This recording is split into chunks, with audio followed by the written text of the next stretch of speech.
دیکھیے نا اب بھی ایک دیکھ کا ایک چاول اگر میں پیش کروں، صوفی محمد کا بڑا قصور ہے کہ اس نے آئین کے خلاف بات کی، اور پرویز مشرف نے 2 مرتبہ آئین توڑا، اس کو تو کچھ نہیں کہتے، اس کو تو وی آئی پی ٹریٹمنٹ ملا ہوا ہے۔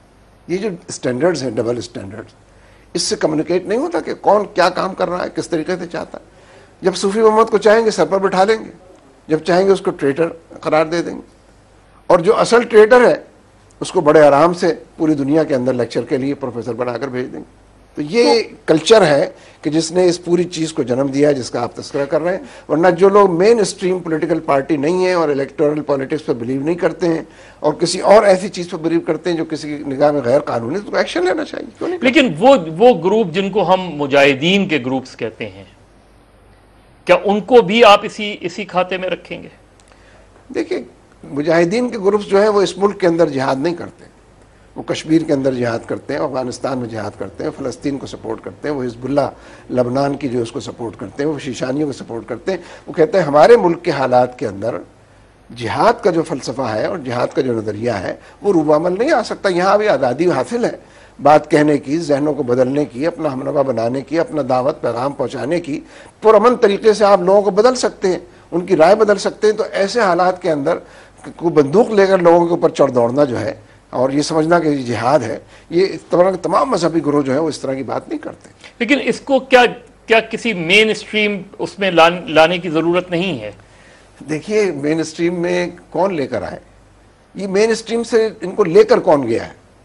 وہ مسلسل ایکٹیو ہے، وہ فوجی آپریشن کے نام سے ہر جگہ پر موجود ہے، وہ ان کو سرپرستی کر رہے ہیں۔ میں نے لشکروں کا نام لیا ہے نا، یہ لشکر تو آج بن رہے ہیں نا، یہ کل جب درد سر بنے گا تو کہیں گے ریٹ آف دی گورنمنٹ۔ کیا اس سے آپ جیسی جماعتوں کو نقصان ہوا ہے؟ نہیں، لازماً ہوتا ہے، صرف ہماری جیسی جماعتوں کو نہیں بلکہ تمام پولیٹیکل اسٹرکچر کو نقصان پہنچتا ہے۔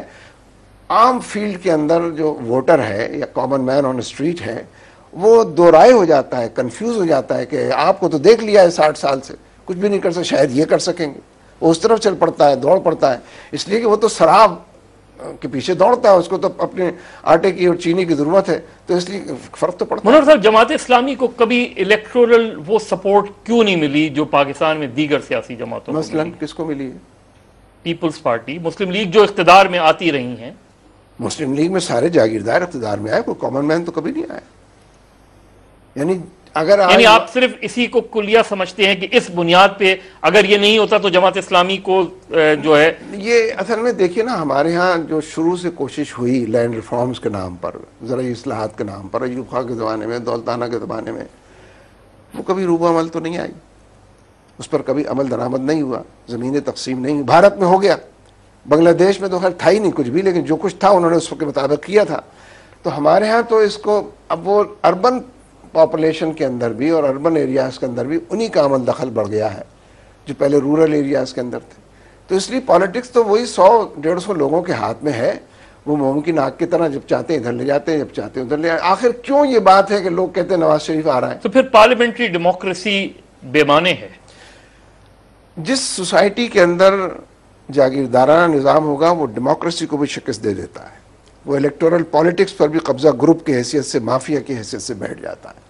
ہمارے یہ بات ہو گئی ہے، دہشت گرد گروپ اور یہ سارے جاگیردار گروپ انہوں نے لیکن اس کا علاج بھی یہی ہے کہ ڈیموکریسی کو زیادہ سے زیادہ تذکرہ کیا جائے، فروغ دیا جائے، عوام کی شرکت کو زیادہ سے زیادہ یقینی بنایا جائے، عوام کو مایوسی سے نکال کر ایک اعتماد دیا جائے کہ نہیں، آپ کی جد و جہد کے نتیجے، اور یہ تو بالکل یقینی بات ہے، جب لاکھوں بفرے ہوئے لوگ سڑکوں کے اوپر آئیں گے تو پورا جاگیردارانہ اور سرمایہ دارانہ اور ظالمانہ استثالی نظام ختم ہونے کے قریب آ جائے گا۔ لیکن اگر لوگ نہیں نکلیں گے، مایوس رہیں گے یا یہ سمجھیں گے کہ ہمارے کرنے سے کچھ نہیں ہوتا، تو یہ کھیل جو ہے اس کا فائدہ انہی لوگوں کو پہنچے گا۔ جب تک یہ نظام، جاگیردارانہ نظام جس کی آپ بات کر رہے ہیں، ان چیزوں کا خاتمہ نہیں ہوگا، اس وقت تک آپ کو جماعت اسلامی جیسی جماعتوں کو جو ہے وہ پذیرائی نہیں ملے گی۔ نہیں، اس وقت تک کوئی ڈیموکریسی نہیں ہوگی ملک کے۔ دیکھیے، یہ جو حکومت ہے یہ الیکٹڈ گورنمنٹ ہے، ڈیموکریٹک گورنمنٹ نہیں ہے۔